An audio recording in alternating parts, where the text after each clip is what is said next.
Hello નમસ્કાર મિત્રો, દરેકનું હાર્દિક સ્વાગત છે. મિત્રો, આપણા ધોરણ 10 ની અંદર તમારે નવી સ્વાધ્યાયન પોથી આવેલી છે, જેની અંદર વિજ્ઞાનની અંદર મિત્રો આપણા પાઠ નંબર 13 આપણો પર્યાવરણનું સંપૂર્ણ સોલ્યુશન કરીશું. તે પહેલા ચેનલમાં નવા છો તો મિત્રો ફટાફટ ચેનલને સબસ્ક્રાઇબ કરી તમારા મિત્રોને પણ અવશ્યપણે શેર કરી દેશો. અને અન્ય વિષયની સ્વાધ્યાય પોથી અને સ્વાધ્યાયનું સોલ્યુશન સંપૂર્ણ જે છે તેની લિંક આ વિડિયો ડિસ્ક્રિપ્શનમાં મળી જશે. તો સૌપ્રથમ શરૂ કરીએ, જેની અંદર નિવસન તંત્ર તેના ઘટકો કયા છે. 13.1 પોઈન્ટની અંદર આપણે પ્રશ્ન 1 જોવાના છીએ. પહેલો વિકલ્પ છે પર્યાવરણનો રચનાત્મક અને ક્રિયાત્મક એકમ કયો છે. તો મિત્રો ઓપ્શન આવશે એ એટલે કે નિવસન તંત્ર. 2, નીચેનામાંથી અજૈવિક ઘટક કયો છે. તો ઓપ્શન એ આવશે તાપમાન. 3, નીચેના પૈકી ઉપભોગી કોણ છે. તો ઓપ્શન આવશે ડી તીડ. વધીએ છીએ આગળ. 4, જટિલ કાર્બનિક પદાર્થનું સરળ અકાર્બનિક પદાર્થમાં વિઘટન કોણ કરે છે. તો આવશે ઓપ્શન બી વિઘટકો. ત્યારબાદ 5, નિવસન તંત્રમાં માનવ નીચેનામાંથી શામાં સમાવિષ્ટ છે. તો આવશે સર્વભક્ષી. પ્રશ્ન 6, કયા પોષક સ્તરમાં ઉર્જા સૌથી ઓછી હોય છે. તો ઓપ્શન ડી ચતુર્થ. ત્યારબાદ આગળ વધીએ, વિકલ્પ નંબર 7, નિવસન તંત્રમાં કયું પોષક સ્તર સૌથી વધારે ઉર્જા મેળવે છે. તો આવશે ઓપ્શન બી ઉત્પાદક. 8, ફૂગ અને બેક્ટેરિયા જેવા સજીવો પ્રાણીઓના મૃતદેહ અને કાર્બનિક દ્રવ્યમાંથી પોષણ મેળવે છે, તેને શું કહે છે. તો ઓપ્શન સી વિઘટકો. મિત્રો, વિડીયોને લાઈક કરી તમારા મિત્રોને પણ શેર કરવાનું ભૂલશો નહીં. જોઈએ વિકલ્પ નંબર 9, આહાર શૃંખલામાં દરેક તબક્કે કેટલી ઉર્જા આગળના પોષક સ્તર માટે પ્રાપ્ત થાય છે. તો આવશે 10%. 10, વનસ્પતિઓ સૌર ઉર્જાનો કેટલા ટકા ઉપયોગ કરે છે. Option A 1%. કોઈ પણ આહાર શૃંખલામાં હંમેશા તૃતીય પોષક સ્તરમાં કોણ હોય. Option A માંસાહારીઓ. 12, આહાર શૃંખલામાં માંસાહારીઓ કરતા તૃણાહારીઓ વધારે હોવાનું કારણ. તો કે માંસાહારી કરતા તૃણાહારી ખોરાક સરળતાથી વધુ પ્રાપ્ત થાય છે. મિત્રો, તમારા તમામ વિષયના સ્વાધ્યાય પણ આપણી ચેનલ પર ઉપલબ્ધ છે, જેની તમામ પ્રકારની લિંક્સ આ વિડિયો ડિસ્ક્રિપ્શનમાં આપેલી છે. જોઈએ મિત્રો, પ્રશ્ન 2 તરફ જઈએ, જેની અંદર આપણને પૂછ્યું છે ખરા કે ખોટા. 13મું છે નિવસન તંત્રમાં જૈવિક ઘટકો અને અજૈવિક ઘટકો હોય છે. તો આવશે સાચું. લીલી વનસ્પતિઓ ઉપભોગી તરીકે ઓળખાય છે. ખોટું. 15, તળાવ કૃત્રિમ નિવસન તંત્ર છે. ખોટું. ઉર્જા વહન હંમેશા એક માર્ગી હોય છે. સાચું. જૈવિક વિશાલનની ઘટના પર્યાવરણને સુધારે છે. ખોટું. ઉત્પાદકોના સ્તરમાં સજીવોની સંખ્યા સૌથી વધારે હોય છે. સાચું. અને વનસ્પતિ, ત્યારબાદ વાઘ અને બકરી આહાર શૃંખલામાં સજીવનો યોગ્ય ક્રમમાં ગોઠવાયેલા છે. તો આવશે ખોટું. 20મો છે સર્વાહારી ફક્ત માંસનો ખોરાક તરીકે ઉપયોગ કરે છે. તો ખોટું. મિત્રો, પ્રશ્ન 3, નીચેના વિધાનને સાચું બનાવવા માટે ખાલી જગ્યા પૂરો. કૌંસમાં આપેલા જે આપણને ઓપ્શન છે તેના આધારે પૂરીશું. 21મી છે નિવસન તંત્રમાં ઉર્જાનો વહન. તો મિત્રો એક માર્ગી છે. વધીએ છીએ આગળ. 22મા નંબરે, જેની અંદર નિવસન તંત્રમાં ઉર્જાનો મુખ્ય સ્ત્રોત. તો આવશે મિત્રો સૂર્ય. 23, જૈવ અવિઘટનીય દ્રવ્યોના આહાર શૃંખલામાં પ્રવેશથી તો કે જૈવિક વિશાલન સમસ્યા સર્જાય છે. 24, તો કે ખાલી જગ્યામાં આવશે ખેતર કૃત્રિમ નિવસન તંત્ર છે. 25, પ્રકાશ સંશ્લેષણ કરવાની ક્ષમતા ધરાવતી લીલી વનસ્પતિઓ તેમજ કેટલાક બેક્ટેરિયા ઉત્પાદકો કહે છે. 26, પ્રત્યેક પોષક સ્તર પર પ્રાપ્ય કાર્બનિક પદાર્થોની માત્રાના સરેરાશ 10% જ ઉપભોગીના આગળના સ્તર સુધી પહોંચે છે. 27, સૂર્યશક્તિનું રાસાયણિક શક્તિમાં રૂપાંતર વનસ્પતિઓ દ્વારા થાય છે. 28, આપેલ વિકલ્પમાંથી લીલનો સમાવેશ વિઘટકોમાં થતો નથી. જોઈએ પ્રશ્ન 4, નીચેના પ્રશ્નોના એક શબ્દ અથવા વાક્યમાં જવાબ લખીશું. 29, નીચે આપેલ સજીવોની આહાર શૃંખલા બનાવો. તો સૌપ્રથમ આવશે ઘાસ. ઘાસને તીતી ઘોડો ખાય, તીતી ઘોડાને દેડકું ખાય, દેડકાને સાપ ખાય અને મિત્રો સાપને સમડી ખાય. ત્યારબાદ આગળ 30, નિવસન તંત્રની વ્યાખ્યા આપો. સજીવો અને ભૌતિક પર્યાવરણ વચ્ચેની આંતરક્રિયાઓનો સમુદાય એટલે નિવસન તંત્ર. 31, ઉપભોગી એટલે શું. તો કે જે ખોરાક માટે અન્ય સજીવો પર આધાર રાખતા હોય તેને ઉપભોગી કહેતા હોઈએ છીએ. 32, સૌથી મોટું જલજ નિવસન તંત્ર કયું છે. તો મિત્રો સમુદ્ર એ સૌથી મોટું જલજ નિવસન તંત્ર છે. મિત્રો અન્ય વિષયના જે સ્વાધ્યાયન પોથી સોલ્યુશનની લિંક આ વિડીયો ડિસ્ક્રિપ્શનમાં ઉપલબ્ધ છે. 33 કોઈ પણ એક નિવસન તંત્રમાં ઉર્જાનો વહન દર્શાવતો રેખાંકન દોરો. તો સૌપ્રથમ મિત્રો આપણે દોરીશું માંસાહારી. તો માંસાહારીમાં આવશે ગીધ, જેને 1 જૂલ ઉર્જા જોઈશે. ત્યારબાદ બીજા નંબરે છે માંસાહારી, અહીં મોટા માંસાહારી, અહીં માંસાહારી જેની અંદર દેડકો, તો જેને 10 જૂલ ઉર્જા જોઈશે. તૃણાહારી એટલે તેની અંદર આવશે તીતી ઘોડો, 100 જૂલ ઉર્જા જોઈશે. ઉત્પાદક જેની અંદર ઘાસ, તો કે એની અંદર 1000 જૂલ ઉર્જા હશે અને સૂર્યની અંદર 10,000 જૂલ ઉર્જા હશે. તો બીજી વાત છે કે પ્રત્યેક સ્તરે 10% જ ઉર્જા મળતી હોય છે. 34 આપેલા આહાર શૃંખલામાં જો વાઘ પાસે 10 જૂલ ઉર્જા હોય તો ઉત્પાદક પાસે કેટલી ઉર્જા હશે? તો આપણે જોઈએ તો કે વનસ્પતિ પાસે 1000 હતી ઉપરના પ્રમાણે, ત્યારબાદ હરણ 100 જૂલ અને વાઘ 10 જૂલ. ઉત્પાદકો પાસે ટોટલ જે છે 1000 જૂલ ઉર્જા હશે. 5 નીચેના જોડકા સાચી રીતે જોડો. તો પહેલો છે કોલમ 1 અને કોલમ 2. તો સૌપ્રથમ છે તૃતીય ઉપભોગી, તો તેની અંદર આવશે મિત્રો સમડી. ત્યારબાદ પ્રથમ ઉપભોગી તો આવશે ઉંદર. ઉત્પાદકો તો આવશે ઘાસ અને દ્વિતીય ઉપભોગી તો આવશે સાપ. આ રીતે આપણે લખવાનું થશે.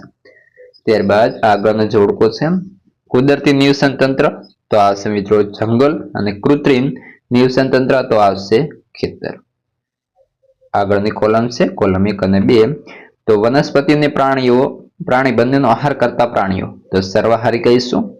વિઘટક શેમાં આવશે? સર્વાહારી. બીજું છે સડતા કાર્બનિક દ્રવ્યોમાંથી પોષણ મેળવતા સજીવો, તો જેમાં વિઘટકો આવશે. અહીં આપણને જે તૃણાહારી છે એ ચેક મારવા રહેશે, તે નથી તેની અંદર.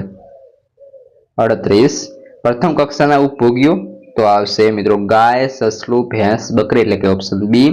દ્વિતીય કક્ષાના ઉપભોગીઓ તો આવશે સી, બાજ, દેડકો, પક્ષીઓ અને સી. ત્યારબાદ મિત્રો આપ્યું છે નીચે આપેલા પ્રશ્નોના ભાગ્ય મુજબ ઉત્તર લખો, જેમાં ઉત્પાદક સજીવો અને ઉપભોગી સજીવોનો આપણે તફાવત લખવાનો છે. તો મિત્રો ઉત્પાદક સજીવોમાં આવશે આ સ્વયંપોષી સજીવો છે અને ઉપભોગીમાં આવશે આ સજીવો વિષમપોષી છે. ત્યારબાદ 2 ઉત્પાદનની અંદર તેઓ સૌર ઉર્જાનું રાસાયણિક ઉર્જામાં રૂપાંતર કરી પોતાના માટે અન્ય સજીવો માટે ખોરાક તૈયાર કરે છે. ઉપભોગીની અંદર તેઓ અન્ય સજીવો કે તેમની નિપજોનો ખોરાક તરીકે ઉપયોગ કરે છે. ઉત્પાદકમાં સ્થળજ નિવસન તંત્રમાં લીલી વનસ્પતિઓ અને જલદ નિવસન તંત્રમાં વિવિધ પ્રકારની લીલ ઉત્પાદક સજીવો છે. ઉપભોગીમાં નિવસન તંત્રમાં પ્રાણીઓ ઉપભોગી સજીવો છે. ત્યારબાદ ઉત્પાદક સજીવો વિશિષ્ટ કક્ષામાં વિભાજિત નથી, જ્યારે ઉપભોગી સજીવોને તૃણાહારી, માંસાહારી, સર્વાહારી, પરોપજીવીની કક્ષામાં વિભાજિત કરી શકાય છે. ત્યારબાદ પ્રશ્ન 40 તફાવત આપો તૃણાહારી પ્રાણીઓ અને માંસાહારી પ્રાણીઓ. તૃણાહારી તો કે આ પ્રાણીઓ ફક્ત વનસ્પતિનો ખોરાક તરીકે ઉપયોગ કરે છે. માંસાહારી તો કે આ ફક્ત પ્રાણીઓનો ખોરાક માંસ તરીકે થતો હોય છે. ત્યારબાદ 2 તેમનું આંતરડું નાનું અને પ્રમાણમાં વધારે લાંબુ હોય છે, જ્યારે માંસાહારીનું આંતરડું નાનું અને ટૂંકું હોય છે. તૃણાહારીમાં તે પ્રથમ કક્ષાના ઉપભોગી પ્રાણીઓ છે, જ્યારે માંસાહારીની અંદર તે અહીં મિત્રો લખેલું છે દ્વિતીય અને તૃતીય કક્ષાના ઉપભોગી પ્રાણીઓ છે.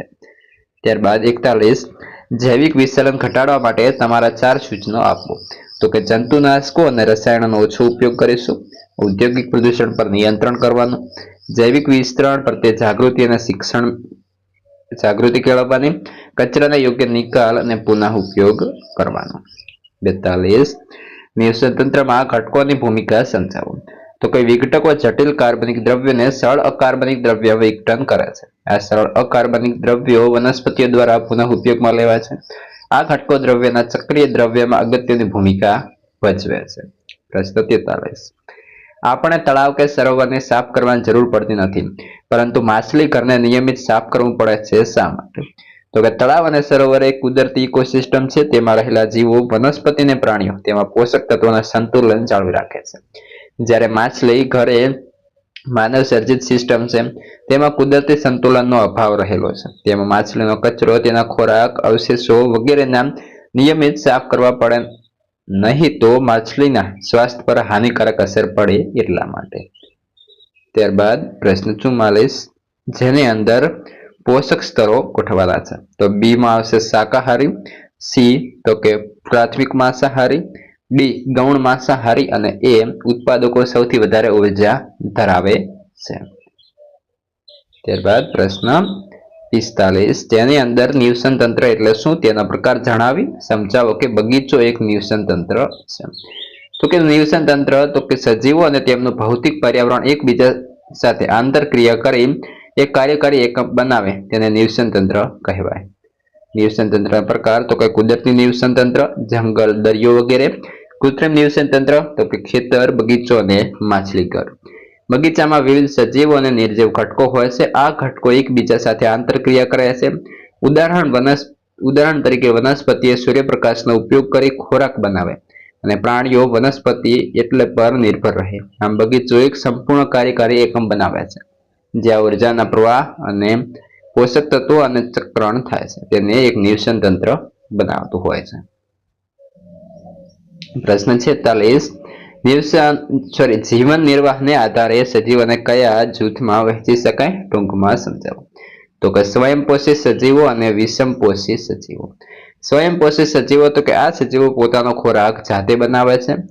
મોટા ભાગના સ્વયંપોષી સજીવો છે જે પ્રકાશ સંશ્લેષણ દ્વારા પોતાનો ખોરાક જાતે બનાવે છે, જેમાં સૂર્યપ્રકાશ, કાર્બન ડાયોક્સાઇડ અને પાણીનો ઉપયોગ કરે છે. ઉદાહરણ તરીકે લીલી વનસ્પતિઓ અને કેટલાક બેક્ટેરિયા. વિષમપોષી તો કે આ સજીવો પોતાનો ખોરાક જાતે બનાવી શકતા નથી, એ માટે ખોરાક માટે અન્ય પર આધાર રાખવો પડે છે. આ સજીવો પ્રાણીઓ શિકાર કરી વનસ્પતિના ચારા તરીકે મૃત સજીવોના સડવાથી પરોપજીવી તરીકે અન્ય સજીવો પર આધાર રાખે છે. પ્રશ્ન 47, નિવસન તંત્રમાં ઉર્જાનું વહન સમજાવો. તો કે આહાર શૃંખલાનું પ્રત્યેક ચરણ પોષક સ્તર બનાવે છે. નિવસન તંત્રમાં ઉર્જાનું વહન ઉત્પાદકોથી શરૂ થાય છે. ઉત્પાદકો જેમાં લીલી વનસ્પતિઓ પ્રથમ પોષક સ્તરે હોય છે. તેઓ સૌર ઉર્જાનું શોષણ કરે છે અને પ્રકાશ સંશ્લેષણ દ્વારા ખોરાક સ્વરૂપે રાસાયણિક ઉર્જામાં રૂપાંતર કરે છે. ઉત્પાદકોમાંથી ઉર્જાનું વહન ઉપલા પોષક સ્તરે રહેલા સજીવો એટલે કે તૃણાહારીઓ તરફ વહન પામે છે. જ્યારે માંસાહારીઓ તૃણાહારીઓનું ભક્ષણ કરે ત્યારે ઉર્જાનું વહન માંસાહારીઓમાં થાય છે.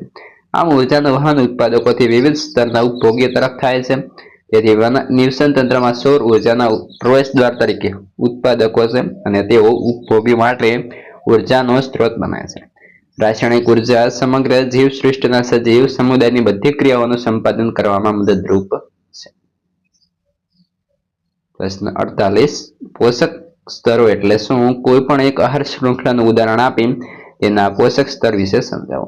તો કે આહાર શૃંખલામાં પોષણના ક્રમિક ચરણ પગથિયાઓને પોષક સ્તરો કહે છે. નિવસન તંત્રમાં પોષક સ્તર ઉર્જાના વહન દર્શાવે છે. જેમાં આ રીતે જોઈશું તો કે આહાર શૃંખલામાં ભક્ષક, અહીં છે ભક્ષ્ય અને ભક્ષક વચ્ચેના ક્રમિક સંબંધ દર્શાવે છે. જેમ કે ઘાસ ને ઉંદર, સાપ અને તીતીઘોડો.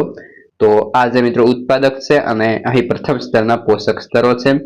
પ્રાથમિક ઉપભોગી અને દ્વિતીય પોષક સ્તર, ઉપભોગી, દ્વિતીય ઉપભોગી અને દ્વિતીય ઉપભોગી, તૃતીય પોષક સ્તર. એ રીતે જે છે ચતુર્થની અંદર એ રીતે તમારે દર્શાવવાનું રહેશે. પ્રશ્ન 49, નિવસન તંત્રમાં શું થાય જો બધા ઉત્પાદકો દૂર કરવામાં આવે અને વનસ્પતિમાંથી બધા ઉચ્ચ માંસાહારી દૂર કરવામાં આવે. ઉત્પાદકો આહાર શૃંખલાનો આધાર છે. જો બધા ઉત્પાદકો દૂર કરવામાં આવે તો પ્રાથમિક ઉપભોક્તાને ખોરાક નહીં મળે. આથી તે મૃત્યુ પામશે. પરિણામે દ્વિતીય અને તૃતીય ઉપભોક્તાને પણ ખોરાક નહીં મળે. આથી આહાર શૃંખલા તૂટી જશે અને નિવસન તંત્રનું સંતુલન ખોરવાઈ જશે. અહીં મિત્રો આવશે ખોવાઈને બદલે ખોરવાઈ જશે અને નાશ પામશે. ઉચ્ચ માંસાહારીઓ નીચલા પોષણ સ્તરમાં પોષણ કરવામાં સજીવોનું વસ્તીનું નિયંત્રણ કરે છે. જો તે દૂર થશે તો તેની વસ્તી અનિયંત્રિત થશે, માટે ઉત્પાદકો પર વધુ દબાણ લાગશે અને વનસ્પતિનો નાશ થશે. પરિણામે ખોરાક અને સંસાધનો માટે તે વર્ષ કરતા થશે અને અન્ય પ્રજાતિઓ પર નકારાત્મક અસર થશે. ત્યારબાદ આગળ છે બહુ વિકલ્પી પ્રશ્નો માટે આપેલા વિકલ્પોમાં સાચો વિકલ્પ પસંદ કરીશું. જેમાં 50મો છે નીચેનામાંથી જૈવિક રીતે વિઘટન ન પામતા કચરાનું ઉદાહરણ કયું છે. તો આવશે પોલિથીન. ત્યારબાદ 51 CFC નું વાતાવરણમાં પ્રમાણ વધતું જશે તો કઈ ઘટના બનશે? તો કે PQR તમામ, એટલે કે તમામ પ્રકારના સાચા છે. ત્યારબાદ 52 ઓઝોન સ્તરના ઘટાડાના કારણે કયા વિકિરણો પૃથ્વી પર આવે છે? તો આવશે ઓપ્શન A પારજાંબલી. 53 પારજાંબલી કિરણો સજીવોમાં કઈ હાનિકારક અસર દર્શાવે છે? તો આપેલ તમામ. 54 નીચે પૈકી કયું જૂથ જૈવ અવિઘટનીય પદાર્થો ધરાવે છે? ઓપ્શન A પ્લાસ્ટિક, જંતુનાશક રસાયણ અને DDT. 55 CFC નો ઉપયોગ શામાં થાય છે? તો ઓપ્શન A અને B બંને, રેફ્રિજરેટર અને અગ્નિશામકની અંદર. ત્યારબાદ આગળ ખરા કે ખોટા, જેમાં પહેલો છે ઘન કચરાના સંદર્ભ પ્રવાહી કચરાનો નિકાલ સરળતાથી થઈ શકશે. ખોટું. ઓઝોનનું અણુસૂત્ર O2 છે. ખોટું. તો મિત્રો O2 કોનું છે તમે જાણતા હશો, કોમેન્ટ કરી દેશો. જૈવિક અવિઘટનીય કચરો પર્યાવરણ માટે લાભકારક છે. ખોટું. ઓઝોન એક ઘાતક વિષ છે. સાચું. પ્લાસ્ટિકનું વિઘટન ફક્ત મૃતક જીવી જ કરી શકે છે. ખોટું. પ્રશ્ન 3 નીચેના વિધાનને સાચું બનાવવા માટે ખાલી જગ્યા પૂરો. પહેલો છે તો કે કાચ જૈવ અવિઘટનીય કચરો છે. બીજા નંબર છે UNEP દ્વારા કરાર કરવામાં આવ્યો કે CFC ના ઉત્પાદનને 1986 ના સ્તરે સીમિત કરવું. ત્યારબાદ 63 જેમાં O2 પારજાંબલી યુવી કિરણો સાથે, તો કે O2 + O, એટલે કે આપણો જે અહીં પહેલો આપેલો છે એ સાચું બનશે. ત્યારબાદ 64 CFCS રસાયણનો ઉપયોગ ઓઝોન સ્તર માટે ભયજનક છે. ત્યારબાદ પ્રશ્ન 4 જેમાં 65મો પ્રશ્ન છે CFC નું પૂરું નામ? તો કે ક્લોરોફ્લોરોકાર્બન. 66 UNEP નું પૂરું નામ? તો કે united nations environment programme. 67 ozone વાયુના પર્યાવરણમાં નિર્માણમાં કયા કિરણોની જરૂર પડે છે? તો આવશે મિત્રો પારજાંબલી કિરણો. 68 કયો વાયુ સૂર્યના પારજાંબલી કિરણોનું શોષણ કરે છે? તો આવશે ઓઝોન વાયુ. ત્યારબાદ પ્રશ્ન 5 જેની અંદર 69મો પ્રશ્ન છે જોડકા જોડો, જેમાં વિશ્વ પર્યાવરણ દિવસ તો આવશે 5મી જૂન ઓપ્શન C, અને વિશ્વ ઓઝોન દિવસ ઓપ્શન B 5મી સપ્ટેમ્બર. 70મો છે જેમાં જોડકા જોડવાના છે. પારજાંબલી કિરણો તો આવશે ઓપ્શન B ત્વચાનું કેન્સર, અને ઓઝોન તો આવશે પૃથ્વીના સજીવોનું રક્ષણ. 71મો જોડકા છે જેમાં પહેલો પર્યાવરણ મિત્ર તો આવશે ઓપ્શન B ચા માટેની કુલડીમાં પીવે છે, અને પર્યાવરણ શત્રુ તો આવશે ઓપ્શન A ચા પ્લાસ્ટિકના કપમાં પીવે છે. જૈવ વિઘટનીય કચરો અને જૈવ અવિઘટનીય કચરો, જેની અંદર પહેલો છે જે કચરાનું પ્રક્રિયા દ્વારા વિઘટન કરી શકાય તેને જૈવ વિઘટનીય કચરો કહે છે. જે કચરાનું પ્રક્રિયાઓ વડે વિઘટન કરી ન શકાય તેને જૈવ અવિઘટનીય કચરો કહે છે. વિઘટકોની પ્રવૃત્તિ દ્વારા તેનો નિકાલ થઈ શકે છે, અને વિઘટકોની પ્રવૃત્તિ દ્વારા તેનો નિકાલ થઈ શકતો નથી. જૈવ વિઘટનીય કચરામાં રહેલા કાર્બનિક પદાર્થો જૈવ ક્રિયાની નિપજો છે, જ્યારે જૈવ અવિઘટનીય કચરામાં રહેલા કાર્બનિક પદાર્થો માનવ સર્જિત છે. તે પર મૃત દ્રવ્ય આહાર શૃંખલા શરૂ થાય છે. તેના પર કોઈ આહાર શૃંખલા શરૂ થતી નથી, પરંતુ આ કચરામાં રહેલા કેટલાક દ્રવ્યો આહાર શૃંખલામાં પ્રવેશી જૈવિક વિસર્જનની સમસ્યા સર્જાય છે, જેની અંદર સડેલા શાકભાજી અને ફળ, છાલ, મૃત શરીર વગેરે જૈવ વિઘટનીય કચરો છે, જ્યારે કાચ, પ્લાસ્ટિક, પોલિથીન, રાસાયણિક જંતુનાશકો વગેરે જૈવ અવિઘટનીય કચરો છે. પ્રશ્ન 73 શાળા પર્યાવરણ મિત્ર તરીકે શાળામાં કરી શકાય તેવી કોઈ પણ 4 પ્રવૃત્તિઓ જણાવો. તો કે વૃક્ષ વાવવા અને શાળાના બગીચાઓની જાળવણી કરવી, સ્વચ્છતા અભિયાનનું આયોજન કરવું, કચરાનું અલગીકરણ અને રિસાયક્લને પ્રોત્સાહન આપવું, ત્યારબાદ પર્યાવરણ સંરક્ષણ જાગૃતતા કાર્યક્રમ કરવા. ત્યારબાદ 74 શાળામાં પર્યાવરણને નુકસાન કરતી કોઈ પણ 4 બાબતો હતો. તો કે કચરાનો અયોગ્ય નિકાલ, પાણીના બિનજરૂરી ઉપયોગ અને બગાડ, વીજળીના બિનજરૂરી ઉપયોગ, અને વૃક્ષો અને વનસ્પતિનું નુકસાન. પ્રશ્ન 75 બજારમાં ખરીદી કરવા જતા સમયે કપડાની થેલીને લઈ જવું જોઈએ, શા માટે? કારણ કે પ્લાસ્ટિકની થેલીઓ પર્યાવરણને નુકસાન પહોંચાડે છે, જ્યારે કાપડની થેલી વારંવાર ઉપયોગ કરી શકીએ છીએ. ઉપરાંત તેનાથી આરોગ્યની સ્વચ્છતા જળવાય છે, જેમ કે પ્લાસ્ટિકની થેલીઓમાં રહેલા રસાયણો ખોરાકમાં પણ ભળતા હોય છે. 76 રોજિંદા જીવનમાં વપરાતી પ્લાસ્ટિકની વસ્તુઓની યાદી બનાવો. તેના સ્થાને અન્ય કઈ કઈ સામગ્રી બનતી વસ્તુઓનો ઉપયોગ કરી શકાય તે જણાવો. તો કે પ્લાસ્ટિકની થેલીઓ, તો કાપડની થેલી, જેવા પ્લાસ્ટિકના ડબ્બા, તો સ્ટીલના ડબ્બા અને કાચના કન્ટેનર. ત્યારબાદ પ્લાસ્ટિકની પાણીની બોટલ, તો કે સ્ટીલની, કાચની કે તાંબાની બોટલ. પ્લાસ્ટિકના રમકડા, તો કે લાકડા, કાપડ કે ધાતુના રમકડા. ત્યારબાદ પ્રશ્ન 7, જેની અંદર 77મો પ્રશ્ન છે, તમારા ઘરમાં રોજબરોજ ઉત્પન્ન થતા કચરાની યાદી બનાવો. તેના યોગ્ય નિકાલ માટે તમે કયા પગલાં લેશો? તો કે ઘરમાં રોજબરોજ ઉત્પન્ન થતા કચરાની યાદી, તો સૂકો કચરો, કાગળ, પ્લાસ્ટિક, ધાતુ, કપડાં. ભીનો કચરો, તો શાકભાજીના છોતરા. જોખમી કચરો, તો દવાઓ, બેટરી અને બલ્બ. કચરાના યોગ્ય નિકાલ માટે, તો કે સૂકો કચરો અને ભીના કચરાને અલગ અલગ કચરા પેટીમાં નાખવા. ભીના કચરામાંથી ખાતર બનાવી ગાર્ડનમાં ઉપયોગ કરવો. સૂકા કચરાને રિસાયકલિંગ કરવા માટે આપવો. જોખમી કચરાને નિકાલ સ્થાનિક જ નિયમો અનુસાર કરવો અને બિનજરૂરી વસ્તુઓનો ઉપયોગ ટાળવો જોઈએ. ત્યારબાદ પ્રશ્ન 78, ઓઝોન સ્તરનું નિર્માણ તથા તેનું વિઘટન કઈ રીતે થાય છે તે સમજાવી તે પૃથ્વી પરના સજીવો માટે કેવી રીતે આશીર્વાદ રૂપ છે જણાવો. તો કે ઓઝોન અહીં આવશે મિત્રો, વજનની જગ્યાએ આવશે ઓઝોન સ્તરનું નિર્માણ. તો કે સમતાપ મંડળમાં સૂર્યના 5 જાંબલી કિરણો ઓક્સિજન અણુઓ વિભાજન કરીને મુક્ત ઓક્સિજન પરમાણુ બનાવે છે. આ મુક્ત ઓક્સિજન પરમાણુ અને અન્ય ઓક્સિજન પરમાણુઓ સાથે જોડાઈને ઓઝોન વાયુ બનાવે છે. અહીં લખેલ છે મિત્રો ઓઝોન સ્તર અને વિઘટન. તો કે ઓઝોન અણુઓ પર પારજાંબલિક કિરણો દ્વારા વિઘટિત થઈને ઓક્સિજન અણુઓ સાથે મુક્ત ઓક્સિજનમાં રૂપાંતરિત થાય છે, જેમાં CFCS જેવા રસાયણ વિજ્ઞાનની પ્રક્રિયાને વેગ આપે છે.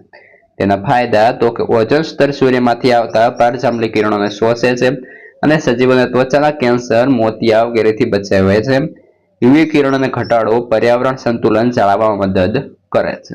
પ્રશ્ન 79, સ્વચ્છ ભારત અભિયાન અંતર્ગત સ્વચ્છતા જાળવવા તમારા 8 સૂચનો આપો. તો કે કચરાને યોગ્ય નિકાલ, જાહેર શૌચાલયનો ઉપયોગ, પ્લાસ્ટિકનો ઓછો ઉપયોગ, પાણી બચાવવાની સ્વચ્છતા, વૃક્ષારોપણ, જાહેર સ્થળોની સ્વચ્છતા, સ્વચ્છતા જાગૃતિ અભિયાન અને ઘર અને આસપાસની સ્વચ્છતા વગેરે. પ્રશ્ન 80, જેમાં મિત્રો આપણને અહીં ઓપ્શન આવશે ઓક્સિજન, વાયમાં અલ્ટ્રાવાયોલેટ, ઝેડમાં ઓઝોન, પી ઓઝોન સ્તર અને આર CFC ક્લોરોફ્લોરોકાર્બન. મિત્રો આ હતો તમારો જે છે સરસ મજાનું સંપૂર્ણ સોલ્યુશન. હવે આગળના પાઠનું તમારું જે સોલ્યુશન છે, જેની તમામ પ્રકારની લિંક તમને આ વિડીયો ડિસ્ક્રિપ્શનમાં મળી જશે. તો તમારા મિત્રોને આ વિડીયો શેર કરી દો અને ડિસ્ક્રિપ્શનમાંથી જે પણ તમારે વિડીયો જોવાના બાકી હોય પણ જોઈ લેશો.